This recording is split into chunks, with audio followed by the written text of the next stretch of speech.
म एउटा नेपाली नागरिक हाल विदेशमा छु, यानि म परदेशी। हजुरहरू पनि नेपाली हो हैन।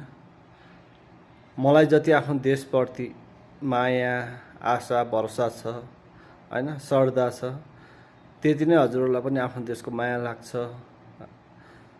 आफ्नो देशप्रति आशा लाग्छ, भरोसा लाग्छ हैन। आफ्नै देशमा बस्न पाए हुन्थ्यो जस्तो लाग्छ।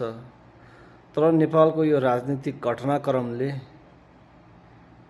कतै त्यो आशाको झिल्को सँगसँगै हैन, शङ्खाको झिल्को पनि झुल्काइरहेको छ के। आज मैले आफ्नो मनमा लागेको कुरा हैन, समाचारहरू हेरेर, सोसल मिडिया हेरेर आफूले अनुमान लागेको कुराहरू हजुरहरूसँग सेयर गर्छु है। आजको भिडियो चाहिँ अलि लामो हुनेछ। हजुरले चाहिँ लाइक, सेयर गर्न चाहिँ नबिर्सिनु होला। अनि यो मेरो च्यानललाई चाहिँ सब्स्क्राइब गर्नु होला है। जसरी नेपाली जनताले आफ्नो तर्फबाट पूर्ण रूपमा रासोपालाई बहुमत दिए, नेपाली जनताले गर्न सक्ने भनेको त्यति नै हो। एउटा लोकतान्त्रिक देशमा, जुन देशमा पूर्ण रूपमा प्रजातन्त्र लागू छ, त्यो देशमा चाहिँ जनताले आफ्नो भोटिङ राइट प्रयोग गरेर आफूले चाहेको र आफूले विश्वास गरेको प्रतिनिधिलाई जिताएर संसदमा पुर्याउने हो हैन। हाम्रो देशमा संसदीय व्यवस्था छ। जसरी बालेनजीलाई रासोपाले प्रधानमन्त्रीको क्यान्डिडेटमा उतार्यो, त्यसरी नै नेपाली जनताहरूलाई चाहिँ आश र भरोसा पनि देखायो र नेपाली जनताहरूले पनि विश्वास गरे। अहिलेसम्म पनि सरकारसँग हामीले गुनासो गर्नुपर्ने त्यस्तो नराम्रो काम त भइसकेको छैन हैन। सरकार बनेको भर्खरै हो है। हामीले सबै कामको विरोध पनि गर्न मिल्दैन, सबै कामको समर्थन पनि गर्न मिल्दैन। तर जसरी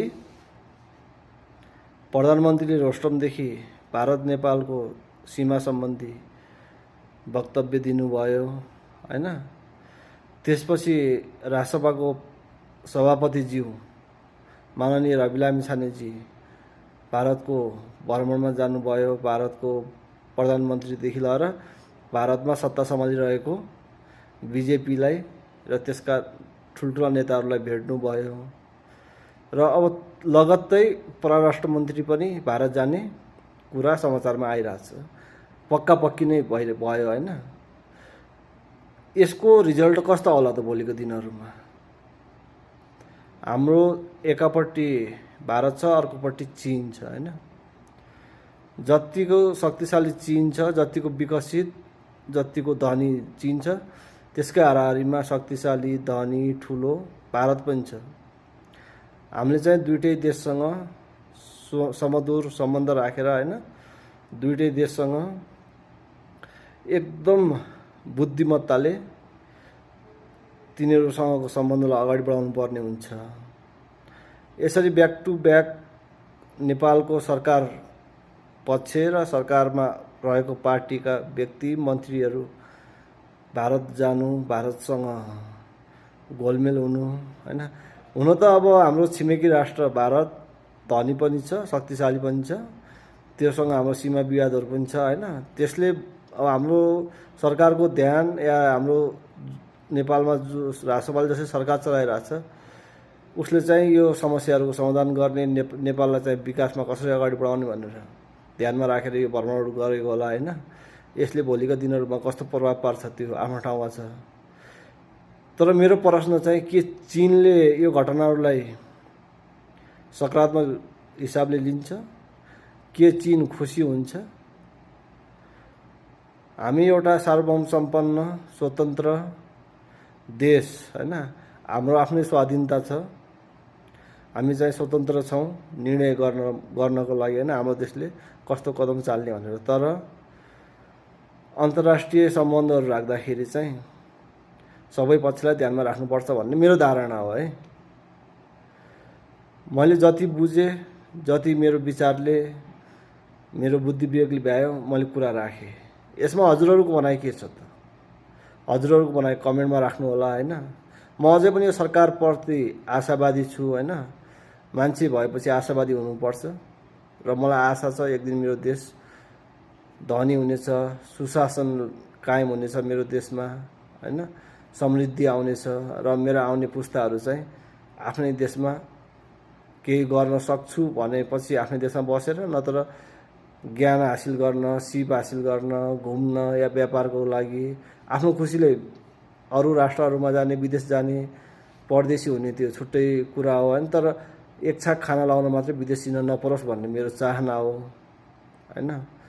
अर्को कुरा कस्तो हुन्छ भनेपछि हाम्रो देशमै बसेर केही गर्छु भन्ने, जसलाई विदेश जान मन छैन, अरूको देशमा गएर काम गर्ने मन छैन, तिनीहरूलाई चाहिँ एउटा अहिलेको आधुनिक जमानामा आधारभूत आवश्यकता पुरा हुने गरी हैन, त्यसको लेबर कस्ट हुन्छ, न्यूनतम पारिश्रमिक मिलोस् आफ्नै देशमा भन्ने मेरो चाहना हो हैन। मैले चाहिँ हरेक दिन मेसेज आयो यार, मैले चाहिँ हरेक दिन समाचारहरू हेर्छु, सोसल मिडियाहरू हेर्छु हैन, आफ्नो धारणाहरू राख्छु। मैले भिडियो बनाउनुको मुख्य कारण भनेको कस्तो भनेपछि म चाहिँ भिडियो बनाउँछु, मेरो विचारहरू राख्छु, यो चाहिँ मेरो प्रश्नहरू पनि हो, जिज्ञासाहरू पनि हो हैन, मेरो आफ्नो तर्फबाट राखेका धारणाहरू हजुरलाई कस्तो लाग्छ, मैले उठाएको प्रश्नहरू कस्तो लाग्छ, हजुरलाई मनपर्छ भने लाइक सेयर गर्नु होला।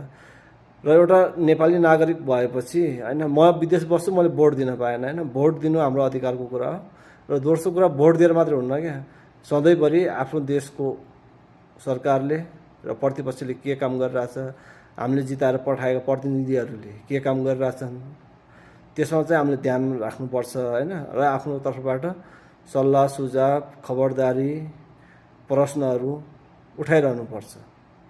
यो मेरो विचार हजुरलाई कस्तो लाग्यो जस्ताको तस्तै कमेन्ट गर्नु, लाइक गर्नु, सेयर गर्नु र अन्तिममा सब्सक्राइब गर्न चाहिँ नबिर्सिनु होला है। धन्यवाद।